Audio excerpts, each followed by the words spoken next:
Good afternoon friends, আপনারা জানেন গত 13 তারিখে additional chief election officer West বেঙ্গলের তরফে একটি অর্ডার প্রকাশিত হয়েছে। সেখানে প্রিসাইডিং অফিসার এবং সেক্টর অফিসারদের বিশেষ কিছু ডিউটিজ এবং রেসপন্সিবিলিটিজের কথা উল্লেখ করা হয়েছে। আমি আগের ভিডিওতে প্রিসাইডিং অফিসারদের ডিউটি এবং রেসপন্সিবিলিটি সম্পর্কে বলেছি। এই ভিডিওতে সেক্টর অফিসারদের ডিউটি এবং রেসপন্সিবিলিটি সম্পর্কে বলবো।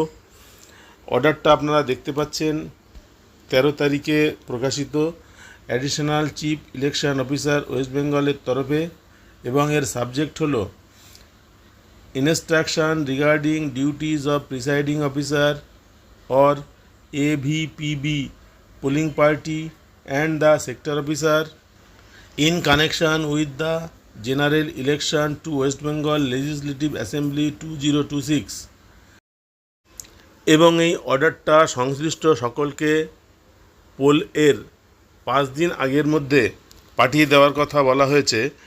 অর্ডারটা কী আছে সেটা আমি বলবো। প্রিসাইডিং অফিসারদের জন্য যে অর্ডার সেটা আগের ভিডিওতে বলেছি। এখন সেক্টর অফিসারদের ডিউটিজ এবং রেসপন্সিবিলিটি সম্পর্কে বলবো। অর্ডারটা আপনারা দেখতে পাচ্ছেন স্ক্রিনে, এবং এই অর্ডারের একটা PDF কপি আমি ভিডিও ডেসক্রিপশানে দিয়ে দেব, আপনারা সেটা ডাউনলোড করে পড়তে পারবেন। সেক্টর অফিসারদের জন্য 19 দফা দায়িত্ব কর্তব্যের কথা বলা হয়েছে। 1 নম্বর পয়েন্টে আছে সর্বদা নিরপেক্ষ অবস্থান বজায় রাখুন। আপনাকে কেবল স্বচ্ছ ও ন্যায়পরায়ণ হলেই চলবে না, আপনাকে দেখে যেন তেমনই মনে হয়। নির্বাচন চলাকালীন রাজনৈতিক কর্মীদের সাথে অপ্রয়োজনীয় যোগাযোগ কঠোরভাবে নিরুৎসাহিত করা হচ্ছে। 2 নম্বর দায়িত্বে বলা আছে আপনার সেক্টরের প্রতিটি বুথ সম্পর্কে পুঙ্খানুপুঙ্খ ধারণা রাখুন।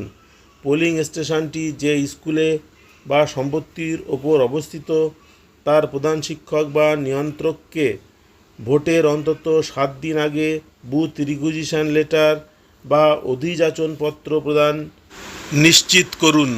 3 নম্বর দায়িত্বে বলা হয়েছে বুথের হেফাজত বিষয়ে। ভোটের 2 দিন আগে প্রতিটি পোলিং স্টেশনের দায়িত্ব বুঝে নিন। ভোট কক্ষ এবং চত্বরের মূল প্রবেশপথের চাবি নিজের দখলে নিন। 4 নম্বর পয়েন্টে বলা হয়েছে পোলিং স্টেশনে পর্যাপ্ত খাবার, জল এবং ব্যবহারযোগ্য টয়লেট বা বাথরুমের ব্যবস্থা নিশ্চিত করুন। এই ব্যবস্থাগুলো আগে থেকেই ঠিক করে রাখা উচিত। যদি না থাকে তবে অবিলম্বে ব্যবস্থা নিন। পোলিং অফিসাররা যেন ব্যক্তিগত প্রয়োজনে স্থানীয় ব্যক্তি বা ক্লাবের ওপর নির্ভর না করেন। এই ধরনের কোনো গাফিলতির জন্য সেক্টর অফিসার দায়ী থাকবেন। প্রত্যেক জেলা নির্বাচনী আধিকারিককে ভেন্ডরের মাধ্যমে খাবারের ব্যবস্থা করতে বলা হয়েছে, যাতে কোনো অননুমোদিত সংস্থা আতিথেয়তা প্রদান করতে না পারে। 5 নম্বর দায়িত্বে বলা হচ্ছে যেসব পোলিং স্টেশনে সীমানা প্রাচীর নেই সেখানে CPF জওয়ান মোতায়েন সহজতর করার জন্য ভবনের প্রবেশপথে বাঁশের বেড়ার পরামর্শ দেওয়া হয়েছে। বেশিরভাগ ক্ষেত্রে ভবনের চারপাশ পুরোপুরি ঘেরার প্রয়োজন নেই। 6 নম্বর পয়েন্ট ওয়েবকাস্টিং ও ক্যামেরা বিষয়ে। ওয়েব ক্যাম বসানোর জন্য পাওয়ার পয়েন্ট বা প্লাগ পয়েন্ট দেওয়া হয়েছে কিনা তা নিশ্চিত করুন। এছাড়াও এজেন্সির পাঠানো ক্যামেরা টেকনিশিয়ানের সাথে পরামর্শ করে ক্যামেরা বসানোর স্থান, তার অ্যালাইনমেন্ট এবং ভোটিং কম্পার্টমেন্ট বা ভোটদান কক্ষ কোথায় হবে তা নির্ধারণ করুন। 7 নম্বর পয়েন্টে বলা হয়েছে যোগাযোগের তালিকা বিষয়ে। সমস্ত প্রয়োজনীয় ফোন নম্বর নিজের কাছে রাখুন।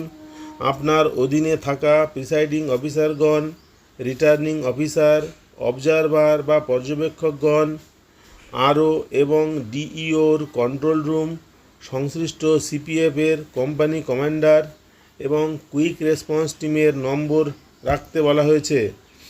8 নম্বর পয়েন্টে শেষ মুহূর্তের ব্রিফিং বিষয়ে একটা নির্দেশ দেওয়া হয়েছে। P-1 দিনে DCRC-তে একটি হলে 20-30 মিনিটের একটি সংক্ষিপ্ত প্রশিক্ষণ সেশনের মাধ্যমে প্রিসাইডিং অফিসার এবং পোলিং অফিসারদের দায়িত্বগুলি পুনরায় বুঝিয়ে দিন।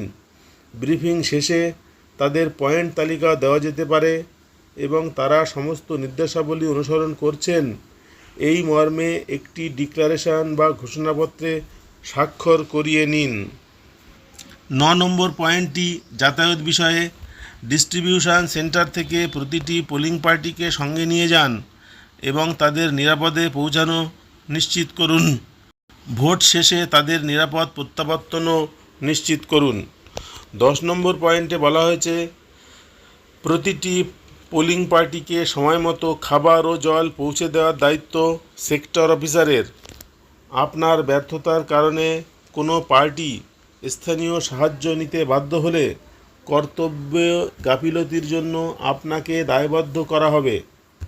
11 নম্বর পয়েন্ট নিরাপত্তা সমন্বয় বিষয়ে। ভোটের আগের দিন প্রতিটি বুথের জন্য সিএপিএফ অফিসারদের কন্ট্যাক্ট নম্বর সংগ্রহ করুন। এর ফলে প্রিসাইডিং অফিসারের সাথে যোগাযোগ করা না গেলেও আপনি সঠিক আপডেট পেতে পারবেন। 12 নম্বর পয়েন্টে বলা হয়েছে ওয়েবকাস্টিং পরীক্ষা বিষয়ে। ভোটের আগের দিন থেকে ভোট শেষ হওয়া পর্যন্ত প্রতিবার বুথ পরিদর্শনের সময় নিশ্চিত করুন যে ওয়েবকাস্টিং ক্যামেরাগুলি সঠিক অবস্থানে আছে এবং সচল রয়েছে। 13 নম্বর পয়েন্টে বিদ্যুৎ সরবরাহ বিষয়। সেক্টর অফিসার নিশ্চিত করবেন যে পোলিং স্টেশনের ভেতরে অন্তত 6টি 3-পিন প্লাগ পয়েন্ট যেন থাকে। 3টি পয়েন্ট ওয়েবকাস্টিংয়ের জন্য, যা প্রবেশপথের কাছে অন্তত 8 ফুট উচ্চতায় থাকবে, এবং বাকিগুলি পোলিং পার্টি ও সিএপিএফের মোবাইল চার্জিংয়ের জন্য। 14 নম্বর পয়েন্টে বলা হয়েছে গোপনীয়তা বিষয়ে। ভোটের আগে পরিদর্শনের সময় প্রিসাইডিং অফিসারের সাথে কথা বলে ভোটিং কম্পার্টমেন্ট এবং এজেন্টদের বসার স্থান চূড়ান্ত করুন যাতে ভোটের গোপনীয়তা রক্ষা পায়। কোনো সন্দেহ থাকলে অবিলম্বে রিটার্নিং অফিসারকে জানান। 15 নম্বর পয়েন্টে জরুরি প্রতিক্রিয়া বিষয়ে বলা হয়েছে ভোটের দিন কোনো সমস্যার খবর পাওয়ার 15 মিনিটের মধ্যে আপনাকে বুথে পৌঁছাতে হবে। প্রিসাইডিং অফিসার এবং সিএপিএফ এর সাথে কথা বলে তথ্য সংগ্রহ করুন এবং অবিলম্বে রিটার্নিং অফিসারকে জানান। এক্ষেত্রে কোনো অবহেলা হলে শাস্তিমূলক ব্যবস্থা নেওয়া হবে। 16 নম্বর পয়েন্ট ক্যামেরা নিরাপত্তা বিষয়ে। ক্যামেরা বসানোর পর ভোটের আগের দিন পর্যন্ত ঘরটি তালাবন্ধ থাকতে হবে এবং চাবি বিএলও এর কাছে থাকবে। ভোটের 5 দিন আগে ক্যামেরা পরীক্ষা করা হবে। 17 নম্বর পয়েন্টে পুনর্নির্বাচনের ঝুঁকি এড়ানোর বিষয়ে বলা হয়েছে ক্যামেরার স্থানচ্যুতি বা ফুটেজ রেকর্ডিংয়ে ব্যাঘাত ঘটলে ওই বুথে পুনর্নির্বাচন হতে পারে। ওয়েবকাস্টিং বাধা দেওয়া, পোলিং এজেন্টকে বের করে দেওয়া বা ভোট প্রক্রিয়া বিঘ্নিত হওয়া সত্ত্বেও প্রিসাইডিং অফিসারের নিষ্ক্রিয়তার কারণে পুনর্নির্বাচন হলে পোলিং অফিসারদের বিরুদ্ধে কঠোর শাস্তিমূলক ও বিভাগীয় ব্যবস্থা নেওয়া হবে। 18 নম্বর পয়েন্টে পোলিং এজেন্টদের অনুপস্থিতির বিষয়ে বলা হয়েছে মক পোল, ভোট শুরু, ভোটের সময় প্রতি 2 ঘন্টা অন্তর এবং ভোট শেষ হওয়ার সময় সমস্ত জাতীয় ও রাজ্য স্তরের রাজনৈতিক দলের এজেন্টরা উপস্থিত আছেন কিনা তা সেক্টর অফিসার নোট করবেন। যদি শুরুতে উপস্থিত থাকা কোনো এজেন্টের দীর্ঘ অনুপস্থিতি লক্ষ্য করা যায় বা ভোট শেষ হওয়ার সময় কেউ না থাকেন তবে তিনি অবিলম্বে বিষয়টি খতিয়ে দেখবেন।